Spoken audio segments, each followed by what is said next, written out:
Hablaremos esta vez de aprendizaje por corrección del error. Este es un tema fundamental en ciencias cognitivas. Una cosa que quiero destacar de inicio es la importancia que tiene este tema en diversas áreas. Por ejemplo, varios modelos de aprendizaje dentro de la psicología, como quizá el caso más famoso sea el modelo de Rescoll y Wagner, utilizan mecanismos de aprendizaje por corrección del error.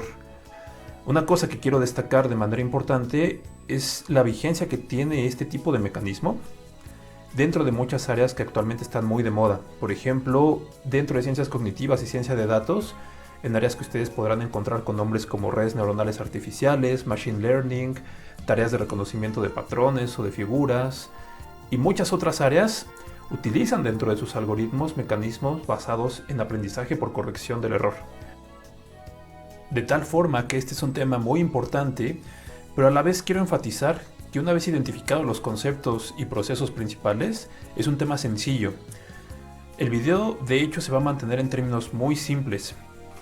Este es el contenido que pienso abarcar. Quiero hablarles de los conceptos y nociones principales para que ustedes los identifiquen y se familiaricen con estos conceptos. Mi intención es tener un acercamiento práctico al tema y desarrollar un pequeño ejercicio para que pongamos en práctica algunos de estos conceptos y nociones básicos. Finalmente les voy a sugerir una tarea. La tarea va a consistir en que ustedes generen un algoritmo en MATLAB y ese algoritmo utilice un mecanismo de aprendizaje por corrección del error mediante el cual aprenda a jugar golfito. Así que sin más, comencemos. ¿Qué es aprendizaje por corrección del error? Es un tipo de aprendizaje al cual todos hemos estado sometidos desde el inicio de nuestras vidas. Para ejemplificarlo, voy a tomar el caso de un jugador de básquetbol. Imaginen que ustedes son el jugador y están tirando a la canasta por primera vez en su vida. Hay varias cosas que podrían pasar en ese escenario. Vamos a tomar un caso. Imaginemos que en el primer tiro que ustedes hacen a una canasta en su vida, resulta que avientan la pelota muy fuerte. No calcularon bien y avientan la pelota así de lejos. Si ustedes hacen eso, lo que estarían generando es una diferencia importante entre dónde cayó la pelota o a dónde llegó y dónde tendría que haber llegado. Esa diferencia no es otra cosa sino el nivel de error. Esta distancia se puede considerar como el nivel de error que ustedes están teniendo en ese momento, en esa ejecución conductual. Vamos a entender al error como la diferencia entre lo esperado y lo ocurrido. Lo esperado en este caso es tener una ejecución tal que la pelota llegue aquí, que se meta a la canasta. Y lo ocurrido es que aventar una pelota muy lejos. Entonces esa diferencia que está ocurriendo, ese es el nivel de error que estamos teniendo. A partir de ese nivel de error, si ustedes son un organismo sensible a lo que está pasando, lo que tendrían que hacer es corregir. Todo mundo se daría cuenta que aventó la pelota muy fuerte, entonces al siguiente intento ya no la van a aventar tan fuerte, la van a aventar un poco menos fuerte. Vamos a ver qué pasaría en un segundo tiro. Tiran la pelota y ahora se quedó un poco lejos. Siguen teniendo un error. Es un error menor porque ahora están más cerca de la canasta. Y es un error en una dirección distinta. Fíjense cómo ahora están hacia abajo y antes estaba el error hacia arriba, ¿no? Eso no importa mucho ahorita. Vamos a considerar simplemente el valor absoluto del error. De nuevo, considerándolo solamente como la distancia o la diferencia que hay entre lo esperado y lo ocurrido. Si yo siguiera este ejemplo con muchos más tiros, pues lo que va a ocurrir es que en el tiempo va a llegar el momento en el cual van a empezar a encestar. Van a volverse más eficientes en este tipo de conducta. Eso es lo que pasa usualmente con los jugadores profesionales. Se la pasan tirando toda su vida, entonces se vuelven muy buenos en encestar canastas. Cuando nosotros estamos considerando generar un modelo o una simulación de aprendizaje por corrección del error, tenemos que identificar entonces algunos componentes muy importantes. Uno de ellos es la diferencia entre el objetivo y la ejecución, pero este puede tener distintas facetas. De hecho, el concepto clave aquí es el de diferencia. Esa diferencia también podría estar entre un evento y la predicción que estamos teniendo nosotros del evento. Esto es interesante porque también indica que no necesariamente tenemos que tener una conducta para poder aprender y mejorar nuestra ejecución. De hecho, a partir de simplemente tener una predicción y contrastarla con algún evento que se presenta en el ambiente, eso es suficiente para guiar nuestro aprendizaje y empezar a mejorar nuestras predicciones. Esa caracterización, de hecho, es bastante importante en el modelo de Rescoll y Wagner y también se suele describir como lo que explica la sorpresa. Cuando tenemos una gran diferencia entre nuestra predicción y lo que ocurre, eso nos genera sorpresa. Imaginen que ustedes no esperan nada en algún momento en el ambiente y de pronto ocurre algo totalmente inesperado, pues es algo sorpresivo. Esa sorpresa se considera un motor importante del aprendizaje. Ahora imaginemos que lo que nosotros queremos es generar un sistema artificial que muestre aprendizaje por corrección del error. Piensen, por ejemplo, que nuestra intención es tener un algoritmo que podamos poner en un robot y que ese robot entonces se empiece a comportar mostrando este tipo de patrón de aprendizaje. ¿Qué necesitamos para generar eso? Pues de entrada necesitamos poder cuantificar el error. Ya que tenemos cuantificado ese error, lo que requerimos es poder utilizar ese valor de error en alguna forma de aprendizaje que nos permita ir reduciendo el error. O sea, que cada ejecución que vayamos teniendo vaya manifestando cada vez una proporción menor de error que las ejecuciones previas, justo para que ese robot que tenemos, o ese algoritmo, o ese modelo, empiece a mostrar un comportamiento como el que observamos en organismos vivos cuando tienen aprendizaje por corrección del error. Volvamos un momento al ejemplo del basquetbolista. Basados en ese nivel de error, si nosotros vamos midiendo la distancia que hay entre dónde está tirando el jugador la pelota y dónde está el aro, podremos ir generando una tabla de esta naturaleza. En esta tabla estaría mostrando, por ejemplo, que en el primer tiro hubo una diferencia de 40 centímetros entre dónde acabó la pelota y dónde está el aro. Luego en el siguiente tiro la diferencia fue menor, ahora fue de 30 centímetros. En el siguiente de 28 y así en general hay una tendencia hacia la reducción hasta que en el tiro 10 tiene un error 0. No hay diferencia entre dónde está la pelota y dónde está el aro. En pocas palabras estaría encestando. Si yo hago una gráfica de estos valores de error, pues estaría esperando ver una línea justo como esta. Es una línea de reducción del error, que en sus valores inversos podría ser considerada como una gráfica de aprendizaje o de adquisición de una habilidad. Noten ustedes que aquí es muy importante que yo empiezo a definir ya en centímetros esa noción de error. Ya no me estoy quedando en el nivel discursivo de la descripción verbal simplemente de un proceso psicológico, sino que estoy aterrizando esa descripción en una descripción numérica. Eso dentro de ciencias cognitivas es muy importante porque se acerca mucho a la noción de lo que implica tener una teoría formal.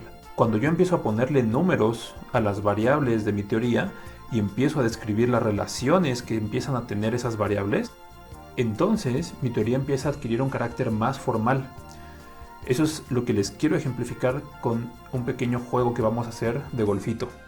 Tenemos este pequeño campo de golfito, tenemos una pelota y pues la idea naturalmente es lanzar esta pelota de tal forma que caiga en el hoyo. Si ustedes lo piensan en una situación real, hay muchas variables que van a estar influyendo en si la pelota sale disparada después de un golpe contra el hoyo o si no sale hacia el hoyo sino hacia otro lado. Algunas de ellas podrían ser estas: la fuerza con la que le pegamos, la dirección, o sea, si yo le pego suavecito pues va a llegar aquí en medio, ¿no? Si le pego muy fuerte se va muy lejos, si le pego muy para la izquierda pues no se va hacia el hoyo, si le doy un giro a la pelota tampoco puede que caiga en el hoyo. El tipo de terreno, si es un terreno que genera mucha resistencia pues voy a tener que pegar más fuerte, etc. Hay muchas variables. Yo no quiero modelar en este momento todas esas variables porque se va a volver un modelo bastante complejo. Y para fines del ejemplo lo quiero dejar muy sencillo, de tal forma que quiero que nos centremos simplemente en una sola variable. Quiero que nos centremos en la fuerza. Todas las demás variables voy a pensar que no están influyendo. Cada vez que yo le pegue a la pelota, voy a imaginar que se va derechita hacia el hoyo. De tal forma que solo me va a interesar en este momento hablar de la fuerza con la cual yo le pego. Para que hablemos de eso, pensemos en una escala de distancia. Mientras más fuerte le pegue yo a la pelota, va a avanzar mayor distancia. Si pensamos en una escala como la que les estoy poniendo en esta diapositiva, entonces consideraríamos que la pelota arranca en 0 y el objetivo es llegar a 10. Vamos a ver qué pasa en un primer ensayo, un primer tiro que nosotros haríamos dentro de este juego. Es la primera vez que jugamos, así que todavía no sabemos mucho, así como el ejemplo del basquetbolista. Generamos un tiro y resulta que el tiro llega ahí nada más. Llegó hasta el valor de 7. A partir de aquí ya tenemos varias variables con las cuales podemos empezar a trabajar nuestro ejemplo de manera más concreta, más formal. Nuestro objetivo es el 10. La ejecución fue de 7, o la fuerza inicial con la cual nosotros golpeamos fue de 7. Eso ya nos permite calcular un error. El error lo estamos aquí calculando como el objetivo menos la ejecución, es decir, 10 menos 7, eso nos da 3. Tenemos un error de 3. A partir de esto nosotros vamos a proponer un modelo. Ese modelo lo que va a hacer es una teoría de nuestro aprendizaje. Aquí vamos a proponer una teoría formal de cómo aprendemos corrigiendo el error. Y nuestra teoría es una teoría bastante sencilla, como lo son la mayoría de las teorías de aprendizaje basadas en el error. Nuestra teoría simplemente implica esto.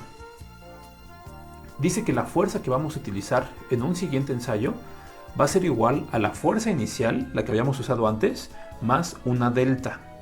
¿Qué implica una delta? Una delta simplemente es el cambio que nosotros estamos teniendo entre una ejecución y la siguiente. ¿Cómo vamos a calcular esa delta?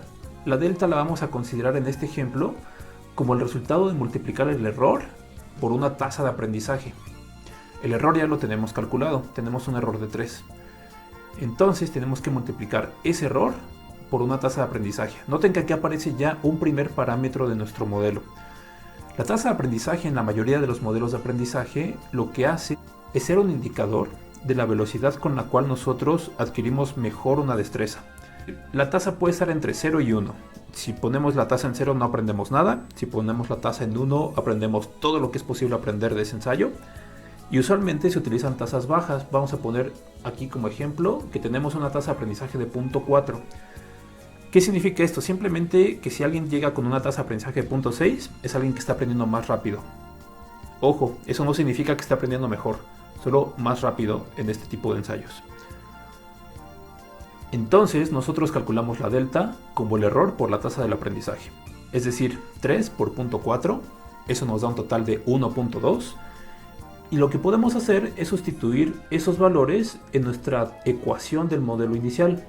Es decir, ya tenemos el valor de delta, que es 1.2, ya tenemos la fuerza inicial, que es 7, sustituimos, eso nos genera 7 más 1.2, y si hacemos la operación nos indica que la fuerza siguiente con la cual vamos a nosotros golpear esa pelota es de 8.2. Nos vamos al segundo tiro, al segundo ensayo, y ahora estaremos golpeando con mayor fuerza, de tal forma que llegamos a 8.2, es decir, estamos cada vez más cerca de nuestro objetivo. Logramos reducir un poco el error entre la ejecución 1 y la ejecución 2. Por eso es que esto es un algoritmo de aprendizaje por reducción del error. Y a partir de aquí podemos volver a aplicar todas las mismas operaciones. Tenemos el objetivo que sigue siendo 10, ahora nuestra fuerza inicial fue de 8.2, calculamos el error que es el objetivo menos la ejecución, 10 menos 8.2 nos da 1.8 y eso lo incorporamos en nuestro modelo que sigue siendo el mismo. La fuerza que vamos a usar en el siguiente ensayo ahora va a ser igual a la fuerza inicial de este ensayo más una delta, que si sustituimos otra vez esos valores nos da que tenemos un error de 1.8 multiplicado por la tasa de aprendizaje de 0.4 más la fuerza inicial que era de 8.2, nos da un total de fuerza de 8.92. Es decir, nos vamos a acercar todavía más al objetivo. Quiero que reiniciemos el ejemplo para mostrarles qué hubiera pasado si nuestro primer ensayo hubiera sido muy distinto. Si nosotros en el primer ensayo hubiéramos golpeado muy fuerte y nos vamos hasta el 12, es decir, la pelota se fue tan fuerte que se brincó el hoyo y se va hasta el 12, podemos hacer los cálculos exactamente con la misma fórmula y podemos ver cómo se comporta el modelo. Ahora la ejecución es de 12, siendo que el objetivo era de 10. Aplicamos la fórmula para calcular el error, objetivo menos ejecución, y ahora nos da un error negativo.